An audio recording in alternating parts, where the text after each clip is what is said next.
Chapter 7, Part 2. All the time this was going on, I had the feeling that the big monkey was trying to tell me something. I tried hard to figure out what it was, but I was so scared I couldn't. Just then, here he came again, scooting along on the game trail, screaming and making enough racket to scare a goblin to death. He grabbed my net and started jerking on it again. It was the same thing all over. We had another jerking session. Again, the big monkey turned his end of the net loose, ran back down the trail, lay down, and had another rolling, squalling fit. As I stood there holding onto my net and watching that monkey throw a tantrum, I figured out what it was that he was trying to tell me. He was telling me to turn the little monkeys loose. Rowdy, I said, I believe that silly monkey wants me to turn these little ones loose. But he can just keep on wanting. After all I've gone through to catch them, there'll be whiskers on the moon before I let them go. Why, I'll fight him all over these bottoms. All at once, the big monkey stopped squalling and the bottoms got as still as a graveyard. In the silence, an uneasy feeling came over me. Great big drops of sweat popped up out on me. I could almost taste the tension. Never taking my eyes from that big monkey, I said in a low voice, Rowdy, I don't like this a bit. I have a feeling that something is going to happen. I had no more than gotten the words out of my mouth when something did happen. Another monkey dropped down out of nowhere and lit on the ground not over 10 feet from me. Not making a sound, it just stood there staring at me. I was having an eyeball fit with that monkey when another one came from somewhere and plopped himself down on the other side of me. The first thing I knew, there was a complete circle of monkeys all around Rowdy and me. They started walking around us stiff-legged with their tails straight up and looking at us sideways. Rowdy, I said, I believe these monkeys are up to something. You've been wanting to jump on them, and from the looks of things, I think you're going to get the chance. Oh, Rowdy wasn't scared. He kept looking at me and waiting for the get 'em sign. I couldn't stand it any longer. Something had to be done. I jerked off my old straw hat, threw it at one of the monkeys, and shouted, You get away from here! Get now! I may as well have been telling Sally Gooden not to jump over the pasture fence. The monkeys didn't even act like they had heard what I said. They just kept circling around and around and around. I could see that the circle was getting smaller and smaller. I almost unscrewed my head from my neck following those circling monkeys with my eyes. Rowdy, I said, we got to do something. We can't just stand here and let these monkeys play ring around the rosy with us. Just then, that $100 monkey started grunting that monkey talk again. The little monkeys must have understood what he was saying, for they stopped circling us. They just stood there on their spindly legs, staring straight at Rowdy and me with no expression at all on their silly little faces. This was too much for me. Every nerve in my body was twanging like the E string on a fiddler's fiddle. I was trying to figure out which way to run when it happened. A small monkey with a long, skinny tail dropped down from a branch directly above me and landed right on top of my head. He grabbed a wad of my hair in all four of his tiny little paws, then he leaned over and took hold of my right ear with his teeth. I dropped my net and squalled at the same time, shouting, Get him, Rowdy! I reached up with both hands, grabbed that monkey by the tail, and started pulling. It was like pulling on the rubbers of my bean shooter. The harder I pulled, the longer that monkey seemed to get. I learned something right then. The long, skinny tail of a monkey is the best thing in the world to get a good handhold on. Closing my eyes and gritting my teeth, I gave a hard jerk on the monkey's tail. Along with a lot of my hair and skin, he came loose. I was never so mad in all my life. I still had a good hold of the monkey's tail, and before he could turn around and bite my hands, I started turning in a circle as fast as I could. About halfway in the middle of the third turn, I let loose. He sailed out over the bottoms like a flying squirrel and lit in the top of a good-sized bush. The little monkey didn't seem to be hurt at all. He let out a squeak and hopped down to the ground. For a second, he stood on his hind legs and showed his needle-sharp teeth. Then here he came again, straight at me, ready for some fighting. He hadn't taken over 3 steps when all at once he fell over backwards. He got to his feet again, took a few more steps, and this time he fell flat on his face. He was so dizzy from that whirlwind I had put him through, he couldn't seem to do anything. This tickled me. I yelled, How do you like that, you little devil? If you jump on my head again, I'll sling you clear into Arkansas. My fight with the monkey had taken only a few seconds. During that time, I had been so busy I had completely forgotten about old Rowdy. On hearing a loud bellow from him, I turned to see how he was making out. Boy, did I ever get a surprise. I saw right away that Rowdy had made a terrible mistake. He was having the fight of his life. He usually enjoyed a good fight, but from the looks and sounds of things, I didn't think he was enjoying this fight very much.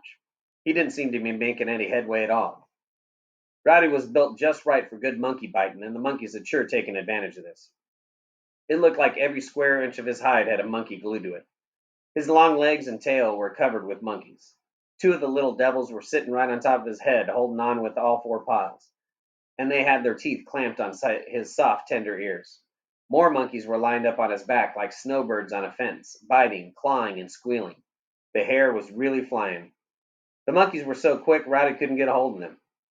Every time he snapped at one, he would wind up with a mouthful of air and no monkey. I saw right away that if I didn't do something, the monkeys were surely going to have a hound dog for breakfast. Looking around for a good whipping stick, I spied one about 10 feet away and darted over to get it. The monkeys must have realized what I'd intended to do, for just as I stooped over to get the stick, a little monkey flew in from somewhere and landed right in the middle of my back. I forgot all about the stick and was trying to reach around behind me and get a hold of the monkey's tail when another one darted in and latched onto my leg. I was trying to get a hold of that one when another one came squeaking in and bit me on the hand. In a matter of seconds, I had monkeys all over me. They were biting, clawing, scratching, and squealing.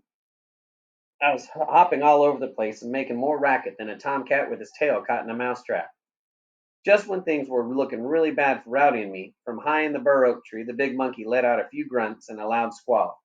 He must have been telling the little monkeys not to eat us completely up, to save a little for the next time, because they turned us loose and disappeared in the underbrush. Everything had happened so fast it left Rowdy and me in a daze. I could hardly believe it. One minute we were fighting monkeys all over the place, and the next minute there wasn't a monkey in sight. We just stood there in silence about 20 feet apart looking at each other. Rowdy seemed to be more mixed up than I was. He just couldn't believe that a fight like that could have happened so fast and ended so fast. I looked over to where I had dropped my net. There it was, right where I had dropped it, wide open and not a monkey in it. I couldn't believe it. How on earth could the little monkeys have gotten out of the net? My first thought was that the yellow ring had gotten tangled in a bush, and while the monkeys were flouncing and dragging the net all over the ground, the net had opened. I glanced down at the yellow ring and almost jumped out of my shoes. I saw that it had been pulled all right, and it wasn't tangled in any bush.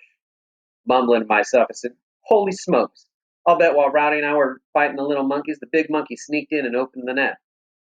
I was still trying to figure out how the monkeys had gotten out of my net when I heard a noise from the bur oak tree. I looked up into the branches. There on a big limb stood the big monkey. He was just standing there, looking as proud as a general that had won a war. Let's see.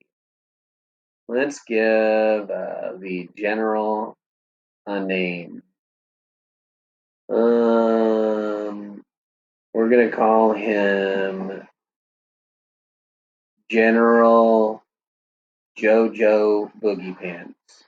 So your chapter 7, part 2 question is, what is the general's name? And the general's name is General JoJo Boogie Pants. When the big monkey saw that I was looking at him, he really made a fool out of himself. Staring straight at me, he started jumping up and down on the limb and uttering those deep grunts. He threw his head back and beat on his chest with his paws. Then he opened his big mouth and started laughing. He laughed so loud the bottoms rang with his monkey laughter. This made me so mad I all but choked. Shaking my fist at him, I yelled, "You're not such a brave monkey. You sicked those little monkeys on Rowdy and me, but you didn't do any fighting. What's the matter? Are you scared? You'll come down here, we'll fight you all over these bottoms." Big Monkey must have understood what I said. He stopped laughing, and with a few grunts, he started dropping down from the tree. My hair flew straight up. "Rowdy," I said as I picked up my empty net, "I don't know about you, but I've had all the monkey fighting I want for one day. Let's get out of here." I didn't have to tell Rowdy but once. He felt about monkey fighting like I did. He was way ahead of me when we tore out down a game trail. We hadn't gone far when I looked back over my shoulder and saw there was no monkeys chasing us. "Rowdy," I said as I walked over and sat down in a sycamore log, "I think we can stop running now. Maybe we can't whip those monkeys, but we can sure outrun them." Taking my handkerchief out of my pocket, I started dabbing my monkey bites. Rowdy sat down on his rear and started licking his wounds. "Rowdy," I said, "you think we're in a mess now? You haven't seen anything yet. Just wait until we get home and have to face Mama and Daisy. Mama will probably whip me and lock you up in the corn crib. If we had a little money and a few groceries, we'd just leave the country and never come back. But we don't have any money, and I don't think either one of us could do without something to eat for very long." Rowdy seemed to understand what I had said because he stopped licking his wounds and looked toward the house. With a little whimper, he came over and started licking at the monkey bites on my hands. I patted him on his head and said, "You better take care of yourself, boy. You're in worse shape than I am." The more I thought about going home, the more I dreaded it. I thought about going to the store and seeing if Grandpa could help me in some way, but that wouldn't do any good. Sooner or later, I would still have to go home. Well, Rowdy, I said, I guess there's not but one thing we can do. We'll just have to take what's coming to us, and that's all there is to it. But I don't like it. I don't like it at all. I could tell by the way Rowdy's tail dropped down between his legs that he didn't like it either. End of chapter 7, part 2.